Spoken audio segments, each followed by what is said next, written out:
Olá, estamos iniciando mais um diálogo e hoje para tratar de um assunto importantíssimo que é o canabidiol, com o CEO da Remedeg, Fabrício Postiglione. Desde já, muito obrigado, Fabrício, por falar conosco e apresentar a Remedeg como uma produtora, ou perdão, uma importadora da medicação do cannabis que facilita para brasileiros o tratamento de algumas doenças que eu já vou começar com o Fabrício, te agradecendo, viu, Fabrício? Mas eu quero começar assim, de quando a gente combinou essa entrevista para a execução dela, o Conselho Federal de Medicina atrapalhou um pouco o caminho da nossa entrevista, né?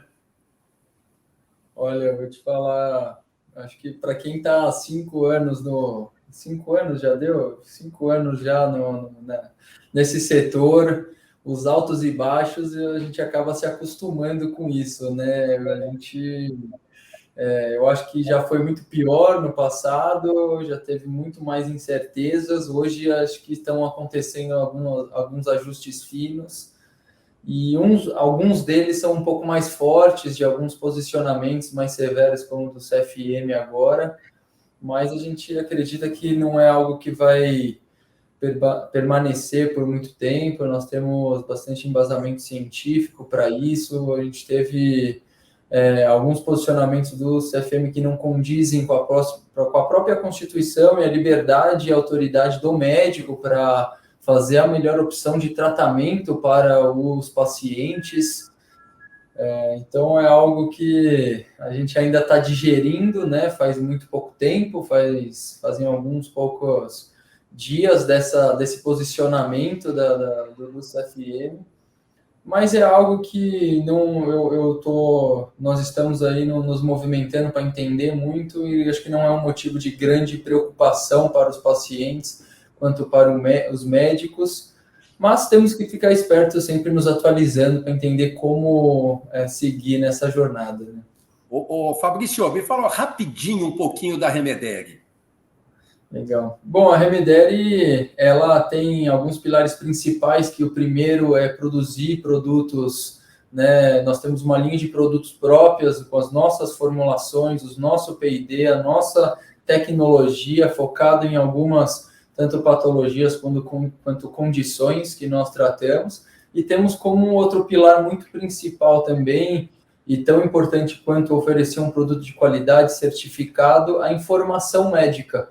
A informação e a formação, onde a gente traz informação, cursos, artigos, livros, participação de congresso, revisões sistemáticas, e essa informação acaba se estendendo muito também para os familiares e os pacientes que estão sempre buscando novas técnicas e novos meios de tratar uma certa dor que eles tenham, alguma condição que eles tenham.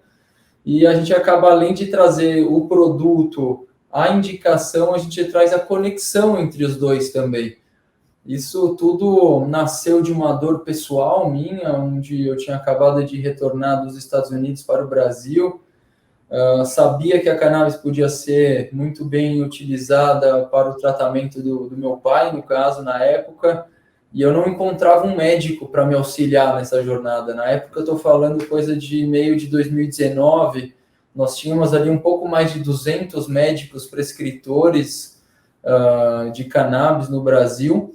Hoje, janeiro, dados Anvisa de janeiro de 2022, nós temos mais de 5.500 médicos. Então, teve um crescimento assim exponencial ao longo de poucos anos. E isso é graças a empresas, instituições e faculdades e outros grupos de estudos, cientistas que trazem essa informação para o médico de uma forma bem didática, uma forma bem com contexto, né, científico, para que eles possam atuar na sua prática clínica. Bom, a gente falou do Conselho Federal de Medicina e que nessa decisão que a gente acha que deve cair, tomara que caia, né, ela fica permitida apenas prescrição para crianças e adolescentes em tratamentos de epilepsias relacionados a síndromes Dravet e Lennox-Gastaut, além do complexo de esclerose tuberosa. Saiu por enquanto, das indicações Alzheimer, Parkinson, ansiedade e depressão. É isso? Isso que você falou é verdade, é bem assim mesmo, como eles estão se posicionando, mas aí eu já aponto uma grande dúvida que o próprio CFM cometeu ali, onde hoje no Brasil, desde 2017, nós temos um medicamento com estudos clínicos, um medicamento específico já sendo comercializado nas farmácias, com comprovação da segurança e eficácia, logo, segurança e qualidade, processo de protocolos e processos de qualidade desse produto, com estabilidade, e a eficácia. O que significa a eficácia? Com estudo clínico, fase 2, fase 3, estudos que são bem robustos para levar um registro do medicamento, como, por exemplo, o Mevatil, ele já está registrado para o uso de esclerose múltipla, e o CFM nem sequer citou essa patologia na carta, no posicionamento deles. Então, está aí um dos exemplos da inconstitucionalidade e um dos exemplos de como eles não se atentaram ao todo, à figura geral de como a cannabis está atuando. Nós temos ali inúmeros relatos de casos, estudos e artigos internacionais, mais do que comprovando a mudança de vida que teve naquelas pessoas que sofrem, por exemplo, das doenças que você mencionou, do Alzheimer, do Parkinson, da dor crônica, da própria ansiedade, que é um fator muito preocupante. As taxas por conta de ansiedade e depressão aumentaram muito ao longo desses poucos anos aqui, de acordo, claro, com a pandemia e a instabilidade, né, social geral do Brasil e do mundo, acabou intensificando essas questões psicológicas. E a Associação Brasileira de Psiquiatria foi atrás do Conselho Federal de Medicina, né, dizendo que o Conselho Federal de Medicina tinha razão. Mas, porém, eu acho que é importante para o público, né, entender o porquê dessa confusão. A planta da maconha, vamos dizer assim, falando português claro para o público entender, ela tem diversas maneiras de extração de diversos produtos. O produto usado nos tratamentos é o CBD, que é o canabidiol. Diferente daquele produto do alucinógeno, que é o THC, o tetrahidrocannabidiol, que é o que, vamos dizer assim, dá o barato aí do povo, etc. e tal. E isso causa para políticos, para autoridades, para médicos, para a ciência, essa divergência que possa estar acontecendo. Olha, Edmo, eu entendo, essa é uma confusão muito grande da sociedade, acho que de todos, né? E eu acho que é por isso, vou começar reforçando o porquê nós temos um pilar de educação muito forte na Remedere, junto com o nosso instituto, que é o IEP Remedere, Instituto de Ensino e Pesquisa Remedere.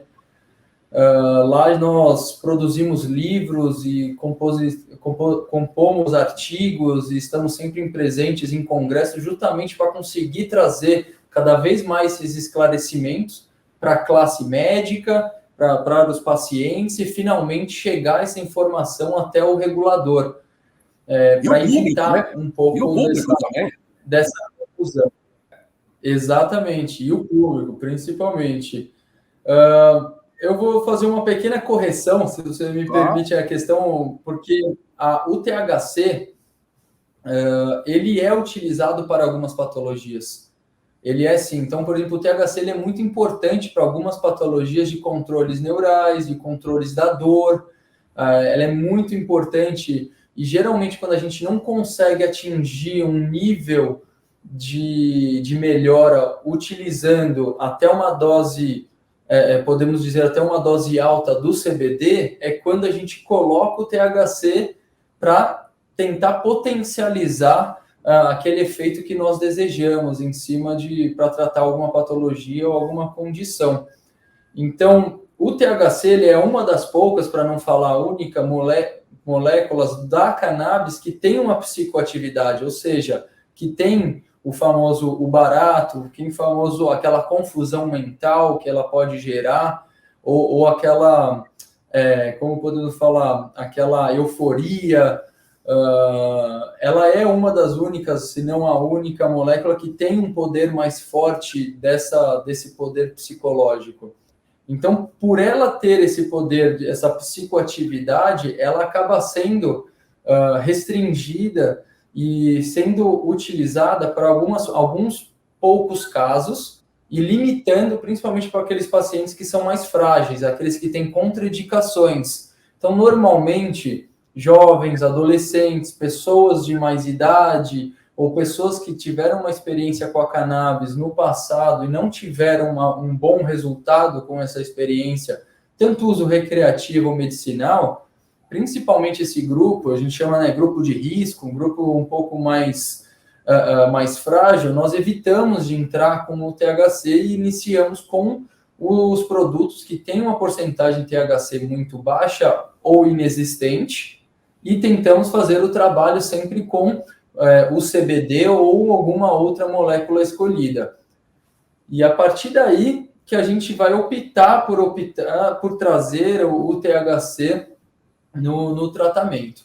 Isso ele vem de um processo que tem que ser muito bem feito, é uma análise de anamnese, tem que ser feita uma anamnese pelo médico no paciente,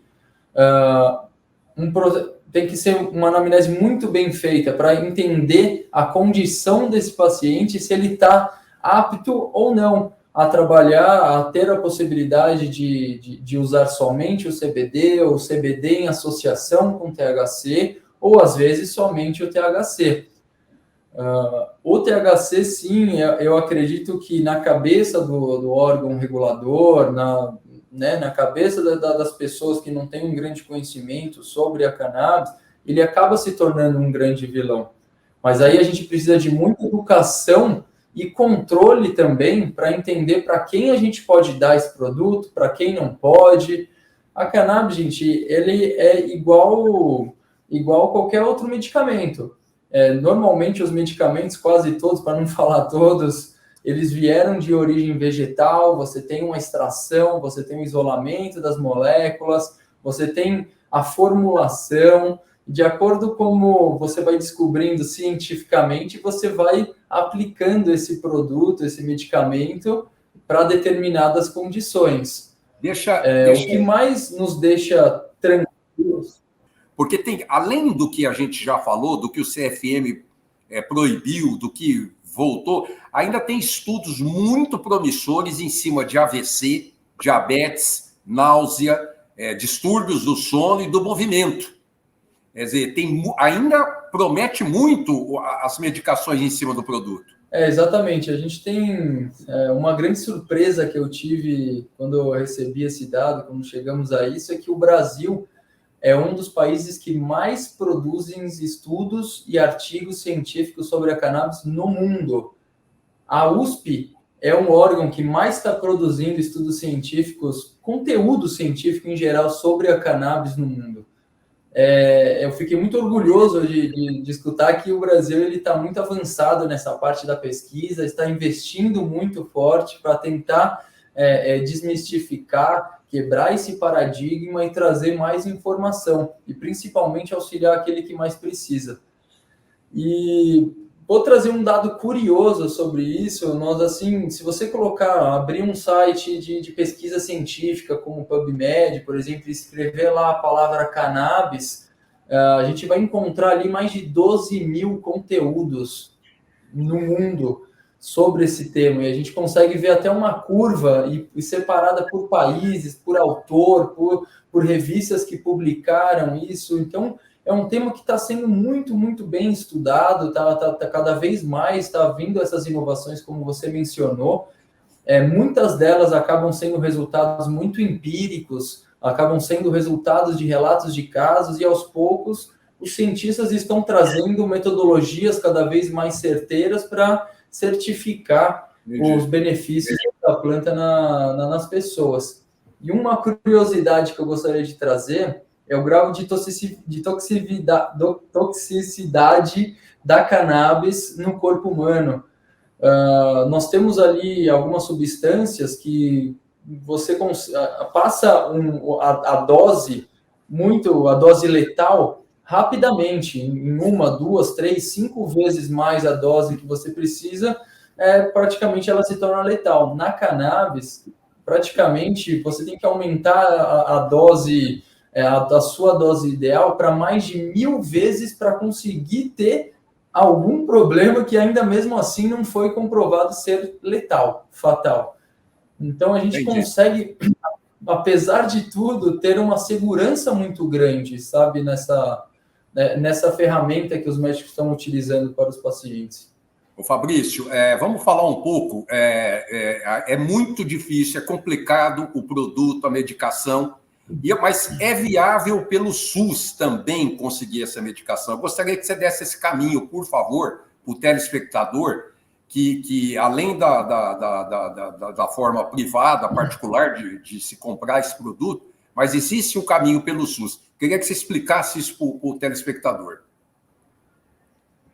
Olha, normalmente o SUS, os planos de saúde e as agências, os concierges, bom, praticamente os responsáveis da saúde das pessoas, começando pelo SUS, um órgão governamental, eles têm como dever fornecer os tratamentos para as pessoas, né?